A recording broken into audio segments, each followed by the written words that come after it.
صلی اللہ علیہ وسلم حاصل کرنے کا بڑا پیارا طریقہ ہے۔ محبت کے ساتھ بآواز بلند درود پاک پڑھ لیں، صلو علی الحبیب صلی اللہ تعالی علی محمد صلی اللہ علیہ وسلم۔ الحمدللہ ہماری کوشش ہوتی ہے ہم قرآن مجید فرقان حمید کی خوبصورت پیاری آیتوں کو سمجھیں، تلاوت کریں، اس کی تفسیر جانیں اور قرآن کی باتیں کریں۔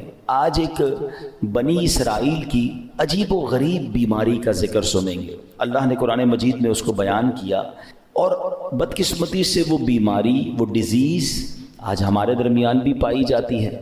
تو یوں سمجھیے کہ یہ ہمارے لیے بھی بڑی ریلیونٹ ہے، ہمیں بھی بہت غور سے اس کو سننا ہے کہ کہیں ہم میں سے کسی کے اندر یہ بری بیماری نہ لگ جائے، اور یہ بیماری ان کو کیوں لگی قرآن نے اسے بھی بیان کیا۔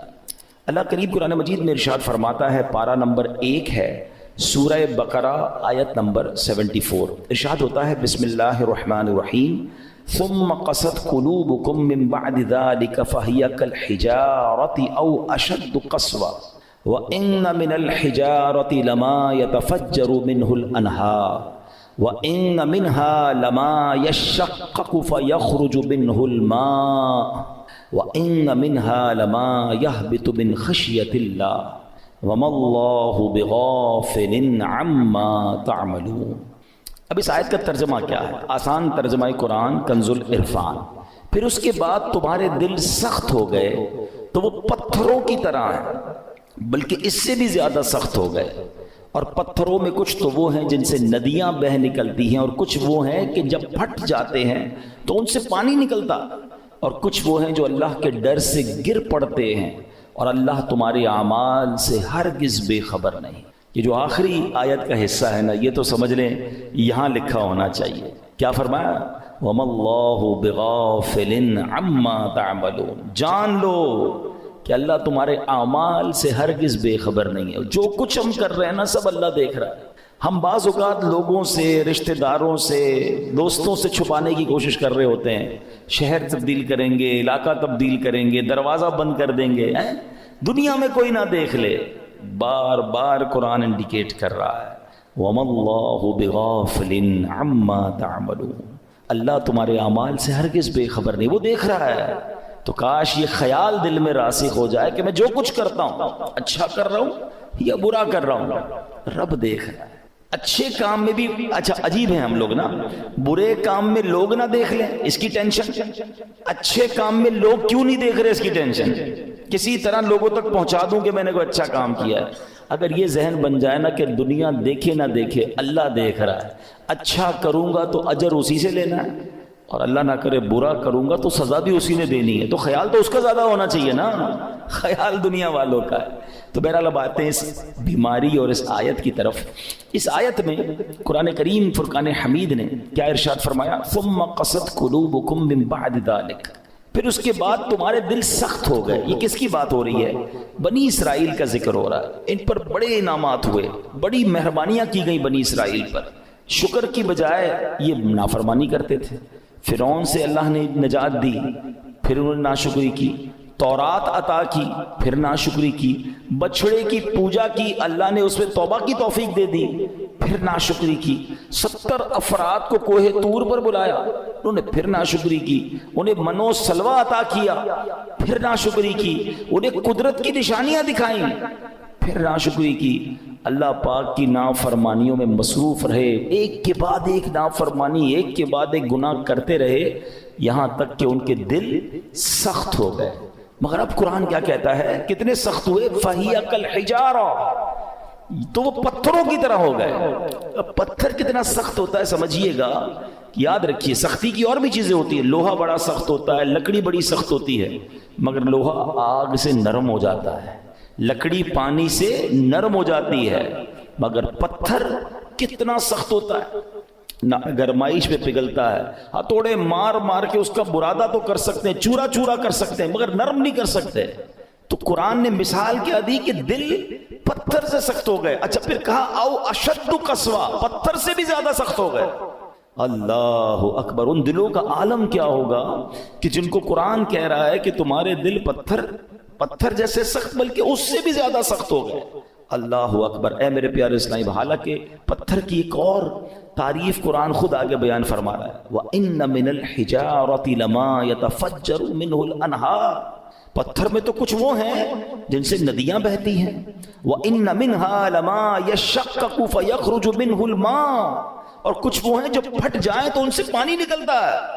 وَإِنَّ مِنْهَا لَمَا يَهْبِطُ مِنْ خَشْيَةِ اللَّهِ، اور کچھ وہ ہیں جو اللہ کے ڈر سے گر پڑتے ہیں، یعنی پتھر بھی اللہ کا خوف کرتے ہیں.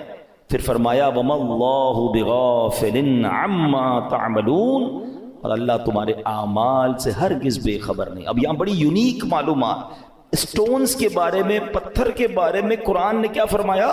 پتھر چاہے کتنے سخت ہوں، اللہ کے نافرمان نہیں ہوتے، یہ بھی پھوٹ پڑتے ہیں، ان سے بھی چشمے جاری ہوتے ہیں، خوف خدا کے سبب بڑی بڑی چٹانیں، بڑے بڑے پتھر لڑک جاتے ہیں. لیکن گناہ گاروں کے دل جب سخت ہو جائے نا تو وہ اتنے سخت ہوتے ہیں کہ وہ پتھر سے بھی زیادہ سخت ہو، ان پر کوئی بات اثر نہیں کرتی. اللہ کا حکم سن کر یہ زیر نہیں ہوتے، عذاب کا تذکرہ سن لیں تو ان پر خوف طاری نہیں ہوتا، جنت کی نعمتوں کا سن لیں پھر بھی دل مائل نہیں ہوتا. اے میرے پیارے اسلامی بھائیوں، غور کیجئے، آج کے دور میں بھی بعض اوقات ایسے بندے دکھتے ہیں کہ جن کے دل سخت ہو جاتے ہیں. اور سختی کی قرآن نے وجہ جو تفسیر میں ہم نے سنی کہ گناہ پر گناہ، ایک کے بعد ایک دوسرا گناہ. حدیثوں میں یہ مضمون ملتا ہے کہ بندہ جب ایک گناہ کرتا ہے نا تو اس کے دل پر ایک نقطہ لگ جاتا ہے، بلیک ڈاٹ. دوسرا گناہ کرتا ہے پھر دوسرا نقطہ، تیسرا کرتا ہے تیسرا نقطہ، ایک وقت آتا ہے پورا دل ہی کالا ہو جاتا ہے. اب ہدایت کی کوئی بات اثر نہیں کرتی ہے. اسی لیے کہتے ہیں نا، جیسے ہی گناہ ہو جائے ویسے ہی توبہ کر لو، جیسے ہی نافرمانی ہو جائے ویسے ہی نیکی کر لو. کلیریفائی ہونا چاہیے، ہارٹ پیور ہونا چاہیے، آنسو بہایا کرو اللہ کی بارگاہ میں کہ یہ دلوں کو دھو دیتا ہے، دلوں کو صاف کرتا ہے، بندہ خوف الہی سے لرزتا رہے. مگر آج حال یہ ہے کہ دل اتنے سخت ہو گئے کہ کوئی ہدایت کی بات اثر کرنا تو دور کی بات، اچھی بھی نہیں لگتی. آج کے دور میں کسی سے اچھی بات کرو، قرآن کی بات کرو، دین کی بات کرو، لڑنے لگ جاتا ہے مسلمان ہو کر. یہ کیا ہر وقت بات یہ لگائی بھی ہے، کیوں بھائی اللہ رسول کی بات کرتے ہو، ہم کوئی اور بات کر رہے ہیں. خود سوچیں، ہمیں ہر اس شخص کو سوچنا چاہیے کہیں دل سختی کی طرف تو نہیں جا رہا ہے. اچھا، اب پتھروں میں شعور ہوتا ہے، یہ بڑی عجیب بات آج ہم نے سنی، شاید سب بہت ساروں کے لیے نئی بات ہوگی. مفتی احمد یار خان نعیمی بہت بڑے مفسر قرآن ہیں، فرماتے ہیں اس سے معلوم ہوا کہ پتھروں میں بھی شعور ہوتا ہے. یہ الگ بات ہے کہ ہمیں ان کے شعور کی خبر نہیں ہوتی. قرآن میں ایک اور جگہ اللہ نے ارشاد فرمایا، اور داؤد کے ساتھ پہاڑوں اور پرندوں کو تابع بنا دیا کہ وہ پہاڑ اور پرندے تسبیح کرتے ہیں. ہاں، پرندے تو تسبیح کرتے ہیں، پہاڑ بھی اللہ کی تسبیح کرتے ہیں. آپ نے نہیں سنا ابو جہل کے ہاتھ میں کنکر تھے نا، کیا آ کر کہا تھا اس نے اللہ کے نبی کو کہ اے محمد صلی اللہ علیہ وسلم، اللہ کے سچے نبی ہو تو بتاؤ میری مٹھی میں کیا ہے. اللہ اکبر، نبی پاک کا کیا خوبصورت جواب تھا. فرمایا میں بتاؤں تیری مٹھی میں کیا ہے؟ جو تیری مٹھی میں کنکر ہے بتا دے میں کون ہوں. اور پھر کنکروں نے کلمہ پڑھنا شروع کر دیا. تو پتا چلا کہ پتھر بھی اللہ کی تسبیح کرتے ہیں. اور اللہ اکبر. اور احد پہاڑ کے بارے میں کون نہیں جانتا. اللہ آپ کو مجھے بار بار مدینہ پاک کی حاضری نصیب فرمائے. نبی پاک علیہ الصلوۃ والسلام، سبحان اللہ، آقا کے معجزات میں سے یہ معجزات ہے کہ جب نبی پاک مدینہ منورہ میں یا مکہ پاک میں سڑکوں پر کسی کے شاہراہ پر تشریف لے جاتے تو آس پاس کے پتھر نبی پاک کو سلام کیا کرتے. احد پہاڑ کے متعلق آقا نے فرمایا احد پہاڑ ہم سے محبت کرتا ہے، ہم اس سے محبت فرماتے. اب پہاڑ نبی پاک سے محبت کرتا ہے. اور یہ کیسا خوبصورت پہاڑ ہے کہ نبی پاک علیہ الصلوۃ والسلام نے فرمایا کہ احد میرے ساتھ جنت میں جائے گا. اب یہاں علماء نے اور خوبصورت بات کی کہ پہاڑ نبی پاک سے محبت کرے تو جنت میں جائے. تو جب امتی محبت کرے تو اس کا تو عالم ہی کچھ اور ہوگا نا. تو محبت رسول یہ جنت میں جانے کا سبب ہے. مگر جو ہمارا ٹاپک ہے کہ اللہ کی عطا سے یہ پہاڑ یہ پتھر بھی رب کی تسبیح کرتے ہیں، ان میں بھی شعور ہوتا ہے. اللہ اکبر. اور احد کے پہاڑ کی تو یہ فضیلت ہے کہ ایک جگہ نبی پاک علیہ الصلوۃ والسلام نے فرمایا جب تم احد پہاڑ کے پاس آؤ فَكُلُوا مِن شَجَرِهِ، اس پر اگنے والے درخت کے پتے بطور تبرک کھا لیا کرو. اور پھر فرمایا اگرچہ احد پہاڑ پر اگنے والے درخت کے صرف کانٹے ہی ملے، اگر پتے نہ ملے تو کانٹے چبا لیا کرو. اب یہاں تبرک کی دلیل بھی ملتی ہے. بھائی کانٹا کھانے سے کیا فائدہ ہوگا، پتا کھانے سے کیا فائدہ ہوگا. مگر چونکہ یہ جنتی پہاڑ ہے تو آقا نے فرمایا اس سے کچھ نہ کچھ کھا لیا کرو، تبرک لیا کرو۔ اب پہاڑ مبارک کیسے ہو گیا کہ یہ پہاڑ نبی پاک سے محبت کرنے والا ہے۔ تو ہم دوبارہ آتے ہیں پیارے اسلامی بھائیوں کہ ایک تو ہم نے یہ سنا قرآن کہتا ہے کہ کچھ پہاڑ پھٹ پڑتے ہیں، کچھ میں سے نہریں جاری ہوتی ہیں، کچھ سے پانی جاری ہوتی ہے، کچھ خوف خدا سے گر پڑتے ہیں۔ ایک بار امام ابو القاسم کشیری رحمۃ اللہ تعالی لکھتے ہیں کہ اللہ پاک کے ایک نبی کہیں سے گزر رہے تھے، آپ نے ایک چھوٹا سا پتھر دیکھا، مگر اس چھوٹے سے پتھر سے مسلسل پانی بہ رہا تھا۔ آپ بڑے حیران ہوئے، اللہ پاک نے اس پتھر کو بولنے کی طاقت عطا فرمائی، اور پتھر کہتا ہے کہ اے اللہ پاک کے نبی، جب سے میں نے سنا ہے، معلوم ہوا ہے کہ جہنم کا ایندھن آدمی اور پتھر ہیں۔ قرآن کہتا ہے نا، اے ایمان والو اپنے آپ کو اپنے گھر والوں کو جہنم کی آگ سے بچاؤ جس کا ایندھن آدمی اور پتھر ہے۔ تو ہم آدمیوں پر تو پتہ نہیں اثر ہوا نہیں ہوا، وہ پتھر کہتا ہے جب سے مجھے معلوم ہوا ہے کہ جہنم میں پتھر ڈالے جائیں گے، جب سے میں رو رہا ہوں، جب سے خوف خدا کی حالت سے میری حالت بری ہے، اور یہ جو میرے اندر سے آپ پانی نکلتا دیکھ رہے ہیں یہ خوف خدا کے باعث ہے۔ آپ اللہ کے نبی تھے، آپ نے اللہ کی بارگاہ میں دعا کی اور اللہ پاک نے یا اللہ اس پتھر کو جہنم سے محفوظ فرما دے، دعا قبول ہو گئی۔ آپ چلے گئے کہیں، واپس آئے تو پھر اس پتھر سے پانی نکل رہا تھا۔ تو آپ نے کہا کہ اب تو تمہیں جہنم سے آزادی کی خوشخبری مل گئی، پھر کیوں رو رہے ہو؟ پتھر کو اللہ نے پھر قوت گویائی دی، کہتا ہے ذالک کان بکاء الحزن والخوف وہذا بکاء الشکر والسرور۔ کہتے حضور پہلے جو آنسو تھے وہ غم اور تکلیف کے تھے، اب جو آنسو ہیں وہ خوشی کے آنسو ہیں کہ اللہ نے جہنم سے آزاد کر۔ تو یہ اللہ کی مخلوقات ہیں، اللہ پاک، یہ دنیا میں ہر طرف رب کا ذکر ہو رہا ہے، یہ اشرف المخلوقات کہلانے والا ہی غافل ہو جاتا ہے، حالانکہ ہم مجھے اور آپ کو بنایا ہی اللہ کی عبادت کے لیے۔ دیکھیں نا، ہر چیز کے بارے میں ہم یہ جاننے کی کوشش کرتے ہیں what is the reason of the creation. Mobile کیوں بنا ہے؟ بات کرنے کے لیے بنا۔ اگر اس میں بات کرنے کی صلاحیت ختم ہو جائے، کوئی فنکشن نہ چلے، کیا کریں گے؟ موبائل کا گاربیج کر دیں گے نا۔ پین کیوں چلتا ہے؟ پین کیوں بنا؟ لکھنے کے لیے، لکھنا ہی نہ، انک ختم ہو جائے آپ کیا کرتے ہو؟ پھر بھی لگاتے ہو، پھینک دیتے ہیں۔ جو چیز جس لیے بنائی گئی اگر وہ کام نہ کرے تو اسے ڈسپوز کر دیا جاتا ہے۔ ہمیں کیوں بنایا گیا ہے؟ کبھی سوچا آپ نے؟ قرآن بتائے گا نا، ہمیں بنایا اللہ نے، تو اللہ ہی فرمائے گا نا کیوں بنایا، واٹ از دا ریزن۔ قرآن میں رب فرماتا ہے وَمَا خَلَقْتُ الْجِنَّ وَالْإِنسَ إِلَّا لِيَعْبُدُونَ، ہم نے نہیں بنایا انسان اور جنات کو، بس there is only one reason إِلَّا لِيَعْبُدُونَ، ہم نے اپنی عبادت کے لیے بنایا ہے۔ یعنی میں اور آپ بنے اللہ کی عبادت کے لیے، کام کچھ اور کر رہے ہیں۔ نمازیں ہماری قضا ہو رہی ہیں، روزے بہت بڑی تعداد میں لوگ نہیں رکھ رہے، اللہ کی عبادت سے دور، حالانکہ بنایا اس لیے گیا ہے۔ اور یہ پتھر کا واقعہ آپ نے سنا کہ یہ اس لیے رو رہا ہے کہ کہیں جہنم میں ڈال نہ دیا جائے۔ کبھی ہمارے آنسو بہے، کبھی ہمیں یہ خیال آیا کہ کہیں مجھے جہنم میں نہ ڈال دیا جائے، کہیں مجھے ایندھن نہ بنا دیا جائے جہنم کا۔ اللہ اکبر۔ اب آئیے بیان میں، جیسے میں نے شروع میں کہا کہ ایک بیماری کا ذکر ہوگا، اللہ اس بیماری سے بچائے، اور وہ بیماری ہے دل کی سختی۔ کیا کہا قرآن نے؟ ثم قست قلوبکم من بعد ذلک فہی کالحجارۃ او اشد قسوہ، پھر اس کے بعد تمہارے دل سخت ہو گئے تو وہ پتھروں کی طرح ہیں، بلکہ ان سے بھی زیادہ ہیں۔ اب دل کتنا اہمیت، کتنا امپورٹنٹ پارٹ ہے ہماری باڈی کا۔ پیارے آقا علیہ الصلوۃ والسلام حدیث پاک میں ایک جگہ ارشاد فرماتے ہیں جسم میں ایک خون کا لوتھڑا ہے، وہ ٹھیک ہو جائے سارا جسم ٹھیک ہو جائے گا، اور جب وہ لوتھڑا بگڑ جائے نا تو سارا جسم بگڑ جاتا ہے۔ اور سن لو، وہ لوتھڑا، وہ پارٹ آف دا باڈی، بدعہ کیا ہے؟ وہ قلب ہے، وہ دل ہے۔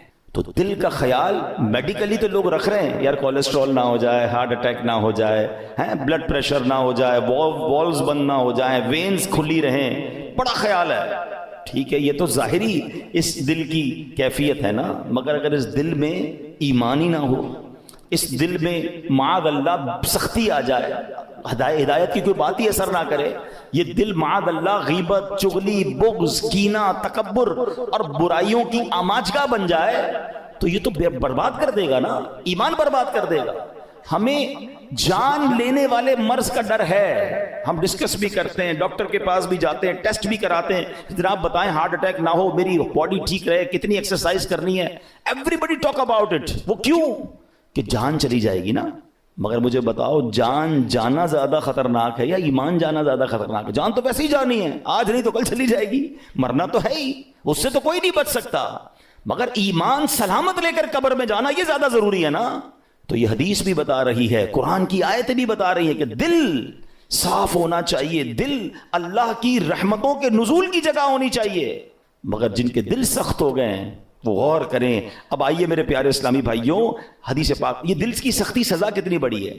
اللہ کے نبی علیہ الصلوۃ والسلام فرماتے، ترمذی شریف کی حدیث ہے، ان ابعد الناس من اللہ قلب القاسی، فرماتے سخت دل والا سب سے بڑھ کر اللہ سے دور ہے۔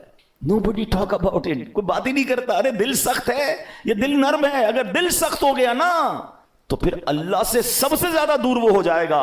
حضرت مالک بن دینار جیسی عظیم ہستی کا فرمان سنو، فرماتے بندوں کو جو سزائیں دی جاتی ہیں ان میں سب سے بڑی سزا یہ ہے کہ بندے کا دل سخت کر دیا جائے۔ ہائے ہائے، نہ نماز میں دل لگے، نہ تلاوت میں دل لگے، نہ دعا میں آنسو بہیں ہیں، نہ ہدایت کی بات اچھی لگے۔ لوگ نعتیں سن کر رو رہے ہوتے ہیں اور ہم کہتے ہیں بند کرو یار، مزہ نہیں آ رہا۔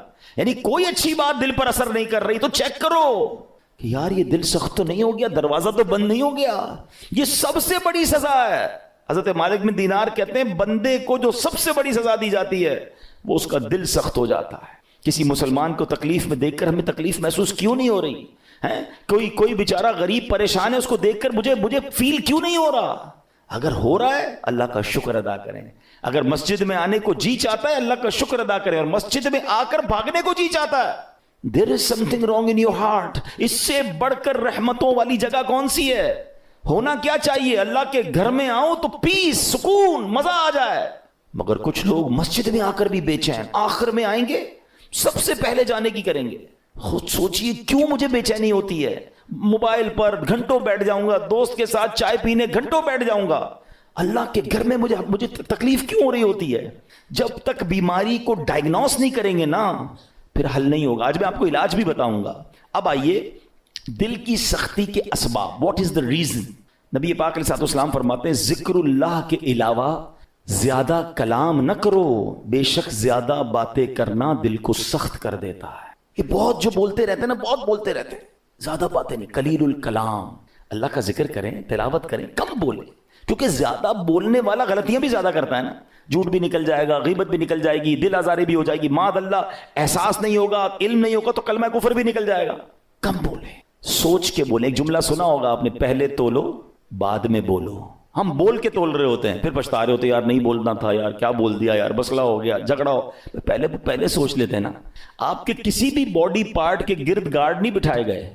یہ زبان ہے جس کو 32 گارڈ کا پہرا دیا گیا ہے، 32 دانت کے پیچھے زبان ہے نا، مگر جب یہ چلتی ہے سارے گارڈز پیچھے چھوڑ کر کسی کا دل توڑتی ہے، کسی کا سر پھوڑتی ہے، کسی کے خاندان برباد کر دیتی ہے۔ سوچئے، زیادہ بولنا دل کو سخت کر دیتا ہے۔ یوں ہی زیادہ ہنسنے سے بھی دل سخت ہو جاتا ہے۔ حدیث پاک میں ہے ان کثرت الضحک تمیت القلب، بے شک زیادہ ہنسنا دل کو مردہ کر دیتا ہے۔ ہر وقت ہنسی مذاق، کچھ لوگ ہوتے ہیں جن کا کام ہی ہوتا ہے، تو ہر وقت نہیں ہوتا، کبھی کبھی مزاح کرنا اور ہے، مگر ہنسی مذاق میں بھی دل آزاری کی اجازت نہیں ہے نا۔ اب مسکرانے والی بات کریں اچھی بات ہے، لیکن ہر وقت ایک ہی کام میں لگے ہوئے ہیں اور پھر جھوٹ بول بول کے ہنسا رہے ہیں، یہ دل کو مردہ کر دیتا ہے۔ اچھا، پھر زیادہ کھانا، بالخصوص حرام حلال کی پرواہ کیے بغیر کھاتے چلے جانا، یہ بھی دل کو مردہ کر دیتا ہے۔ تو اللہ کرے کہ یہ بھی ہمیں سمجھ آ جائے۔ آپ جب بھی دیکھ لیں آپ زیادہ کھائیں گے، آپ کو عبادت کو جی نہیں چاہے گا، آپ کو نیند آنے لگے گی، سستی ہو جائے گی۔ رمضانوں میں لوگ زیادہ عبادت کرتے ہیں، جو کم کھاتے ہیں آپ دیکھیں وہ عبادت زیادہ کر رہے ہوں گے۔ تو کم کھانا، اور حرام سے تو پہلے ہی بچنا ہے، حلال ہی کھانا ہے۔ اور دل کو سب سے زیادہ جو نقصان دینے والی چیز ہے نا، موسٹ ڈینجرس، وہ ہے گناہ۔ گناہ کا جو سائیڈ ایفیکٹ ہے نا، جو گناہ چھوٹا ہو یا بڑا، جتنا بڑا گناہ ہوگا وہ اتنا دل کو افیکٹ کرے گا، مگر ہر گناہ دل کو ڈیمیج ضرور کرتا ہے، اس میں روحانیت کم کرتا ہے، اس کے اندر یہ سمجھیے برائی، جیسے جیسے برائی کرتا جائے گا، پھر کچھ لوگوں کی کنٹینیو عادت ہوتی ہے برائی کی، وہ دل کو سخت کر دیتی۔ تو اے میرے پیارے اسلامی بھائیوں، قرآن کیا کہتا ہے؟ بل ران علی قلوبہم ما کانوا یکسبون، بلکہ ان کے کمائے ہوئے اعمال نے ان کے دلوں پر زنگ چڑھا دیا۔ قرآن کہہ رہا ہے زنگ چڑھ جاتا ہے، اپنے ہی اعمال جو ہیں، برے اعمال دلوں پر زنگ چڑھا دیتے ہیں۔ اب یہ تو ہو رہا ہے، ہم تو کر رہے ہیں، اب حل کیا ہے؟ دل صاف کیسے ہوگا؟ دل نرم کیسے ہوگا؟ آئیے آج اس کا نسخہ بھی لے لیجیے، اور وہ بھی انشاءاللہ حدیث پاک سے ہی پیش کروں گا۔ اللہ کے نبی علیہ الصلوۃ والسلام فرماتے ہیں کہ بے شک جیسے لوہے پر زنگ چڑھتا ہے ایسے ہی دل بھی زنگ آلود ہو جاتے ہیں۔ عرض کی گئی یا رسول اللہ صلی اللہ تعالی علیہ وسلم دل کے زنگ کا علاج کیا ہے؟ ارشاد فرمایا موت کو کثرت سے یاد کرنا اور ذکر اللہ کی کثرت کرنا. اللہ کا ذکر یہ دل کا زنگ دور کرتا ہے. تلاوت قرآن یہ دل کا زنگ دور. آپ کو کبھی کبھی مزہ نہیں آئے گا, یہ بھی میں آپ کو بتا دیتا ہوں, پہلے سے بتا دیتا ہوں کہ جس کے دل میں پرابلم ہوتی ہے نا, وہ جیسے ہی ذکر اللہ کرے گا اس کو نیند آنے لگے گی, تلاوت کرے گا بوریت شروع ہو جائے گی, مسجد میں آئے گا ٹینشن شروع ہو جائے گی. اب آپ کو میں ایک فارمولا دے دیتا ہوں. پہلے ذہن بنا لیں کہ مجھے دل صاف کرنا ہے, مجھے گناہوں کا یہ زنگ اتارنا ہے, مجھے اللہ کی معرفت اپنے دل میں چاہیے. تو اب حل کیا ہوگا؟ اب اس کو دنیا کی اگزامپل سے سمجھاتا ہوں. مثال کے طور پہ کسی کو بخار ہو جائے ہیں اور کوئی وائرس لگ جائے, کھانا اچھا نہیں لگے گا, پانی اچھا نہیں لگے گا, چائے اچھی نہیں لگے گی, جوس اچھا, گھر والے بیچارے سوپ بنا کے دیں گے, نہیں کھانا ہے, منہ کڑوا ہو جاتا ہے. آپ کیا کرتے ہیں؟ اچھا نہیں لگتا پھر بھی کھاتے ہیں. آپ کو یہ پتا ہے بیک آف دا مائنڈ کہ تھوڑے دنوں کی بات ہے, بلکہ فیملی اچھی نہیں لگتی, بچے اچھے نہیں لگتے. جب بندہ بیمار ہوتا ہے تو ہم بچوں کو گھر سے تو نہیں نکال دیتے, ہمیں پتا ہے طبیعت میری خراب ہے. تھوڑے دن کے بعد جیسے ہی بیماری ہٹے گی کھانا بھی اچھا لگے گا, بچے بھی اچھے لگیں گے, ماحول سارا ٹھیک ہو جائے گا. پرابلم میرے اندر ہے, ہم کنٹینیو کھاتے ہیں. بالکل اسی طرح جب آپ کو ذکر الہی میں مزہ نہ آئے, تلاوت میں لطف نہ آئے, درود پاک میں وہ جو چاشنی ہے نہیں مل رہی, سجدوں کی لذت نہیں مل رہی, بھاگ نہیں جانا مسجد چھوڑ کے, عبادت کرنا چھوڑ نہ دیں, تسبیح رکھ مت دیجئے گا. یہ بیماری ہے جو آپ کو نہیں کرنے دے رہی, آپ کنٹینیو کرتے رہیں. ایک وقت آئے گا دل کا زنگ دور ہوگا, ہر ذکر الہی آپ کو مزہ دینے لگے گا, ہر سجدے میں آپ کو معرفت ملنے لگے گی, ہر تلاوت کا ذوق آپ کو ملتا رہے گا. آپ دعا کے لیے ہاتھ اٹھائیں گے, آپ کے آنسو بہنا شروع ہو جائیں گے, کیونکہ اس ٹائم تک آپ کو یہ کرنا پڑے گا تاکہ یہ دل کا زنگ دور ہو جائے. اور جب اللہ کے نبی نے فرما دیا ہے کہ موت کو کثرت سے یاد کرنا اور ذکر الہی دلوں کے زنگ کو دور کرتا ہے. ایک اور پرابلم یہ ہے, ہم موت بلائے بیٹھے ہیں, ہمارے سامنے جنازے اٹھ رہے ہیں, ہمارے سامنے لوگ دنیا سے جا رہے ہیں, ہم قبرستان جاتے ہیں, وہاں بھی لوگ فون پہ مستی مذاق کر رہے ہوتے ہیں. ارے پہلے کا دور کیسا تھا, جب جنازہ ہوتا تھا نا, میت کے رشتہ دار کو ڈھونڈنا مشکل ہو جاتا تھا. لوگ کہتے کیسے ڈھونڈے, سارے رو رہے ہیں. اور سب کیوں روتے تھے؟ ان کو میت سے اتنا پیار نہیں ہوتا تھا, سب کو اپنی موت یاد آتی تھی. وہ قبرستان دیکھ کر سمجھ جاتے تھے کہ ہم نے جانا ہے, مگر ہم موت بلائے بیٹھے ہیں. کبھی کبھی ان چیزوں کو یاد کرنا چاہیے. آگے سنیے, ایک مرتبہ ایک عورت بی بی عائشہ صدیقہ رضی اللہ تعالیٰ عنہا کی خدمت میں حاضر ہوئی, دل کی سختی کی شکایت کی. حضرت عائشہ نے فرمایا اکثری من ذکر الموت, موت کو کثرت سے یاد کرو. چند دن کے بعد وہ عورت آئی اور بی بی عائشہ کا شکریہ ادا کرتی ہیں, کہتی ہیں جب سے میں نے موت کو یاد کرنا شروع کیا یہ بات رنگ لائی ہے, میری دل کی سختی دور ہو گئی ہے. تو کاش ہمیں یاد آئے, کبھی کبھی ویسے ہی قبرستان چکر لگا لیا کریں, دعا پڑھنے چلے جائیں, اندازہ ہو کہ دیکھو کون کون چلا گیا. کسی کا بڑا محل تھا, کسی کا ڈیفنس میں بنگلہ تھا, ڈیفنس کے قبرستان ہی چلے جائیں تو ڈیفنس میں رہنے والے وہاں تدفین ہے نا. ایک اور چیز سمجھا کریں آپ, دنیا میں اور آپ ایک سیکوینس کے ذریعے آئے. پہلے میرے دادا آئے, پھر میرے والد آئے ہیں, پھر میں آیا, پھر میرے بچے آئے ہیں, پھر ان کے بچے. یہ سیکوینس ہے نا. دنیا سے جانے کی یہ سیکوینس ضروری نہیں ہے. ایسا نہیں ہو کہ دادا ہی پہلے جائیں گے, ابو ہی بعد میں جائیں گے, پھر میں جاؤں گا. نہیں, دادا دنیا میں ہوتا ہے پوتا چلا جاتا ہے, والد ہوتا ہے جوان بیٹا چلا جاتا ہے. آپ نے نہیں دیکھا قبرستان جائیں نا, 15 سال کے بچے کی بھی قبر ملے گی, 5 سال کے بچے کی قبر بھی ملے گی, 75 سال کے بوڑھے کی قبر بھی ملے گی. اٹ مینز میں بھی کبھی بھی جا سکتا ہوں. اچھا, ہم میں سے کئیوں کو قبرستان کی دعا یاد ہوگی, یہ کتنی میننگ فل دعا ہے, مگر سمجھے تو نا کیا دعا ہے. السلام علیکم یا اہل القبور یغفر اللہ لنا ولکم وانتم سلفنا ونحن بالاثر. مشکات شریف حدیث کی دعا ہے. پیارے آقا یہ دعا کیا کرتے. معنی کیا ہے؟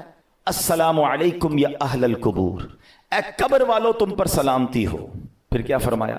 یغفر اللہ لنا ولکم, اللہ تمہاری اور ہماری مغفرت فرمائے. مگر جو اگلا جملہ ہے نا, انتم سلفنا ونحن بالاثر, تم پہلے چلے گئے ہو, ہم بعد میں آنے والے ہیں. کاش یہ بات سمجھ آ جائے کہ میرا ٹھکانہ وہی ہے, جانا ادھر ہی ہے. کون سی ترم خانی کام آئے گی, کون سا جاہو جلال کام آئے گا, کون سے پیسے کام آئیں گے, کون سی پراپرٹی کام آئے گی, سب کچھ ادھر رہ جائے گا. اعمال کام آئیں گے. 2 گز کی قبر ہے, اربوں پتی کو بھی لٹھے کا کفن ہے, اور